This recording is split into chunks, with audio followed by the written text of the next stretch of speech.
নমস্কার বন্ধুরা, আমি আবারও চলে এসেছি তোমাদের সামনে আরেকটা নতুন গল্প নিয়ে। আবেগের শক্তি। রবি একজন খুবই ব্যস্ত আইটি প্রফেশনাল। অফিসের টার্গেট ডেডলাইনের চাপে সে প্রায় স্ট্রেসে থাকতো। একদিন একটা বড় প্রজেক্ট ফেল করায় বস সবার সামনে রবিকে বকে ফেললো। রবি খুব রেগে গিয়ে বসের সাথে লড়াই করে নিল। প্রমোশনের সুযোগ চলে গেল আর অফিসের রিলেশনশিপ খারাপ হয়ে গেল। এক বন্ধু রবিকে ইমোশনাল ইন্টেলিজেন্স সম্পর্কে বলল। ও রবিকে বোঝালো কি যদি নিজের রাগটাকে চিনে ওটাকে নিয়ন্ত্রণ করা যায় তাহলে সফল হওয়া খুবই ইজি হয়ে যাবে। রবি নিজের আবেগকে চেনা আর নিয়ন্ত্রণ করা শুরু করলো।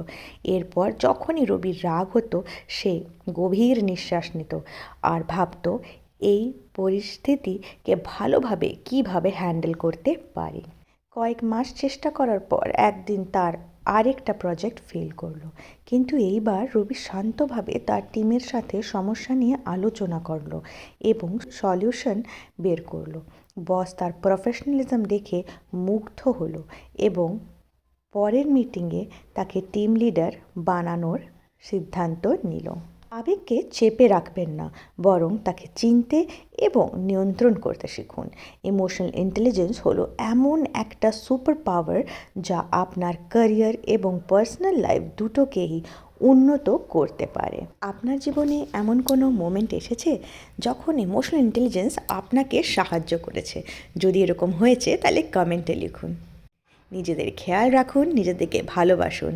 Keep smiling. Bye bye. Take care.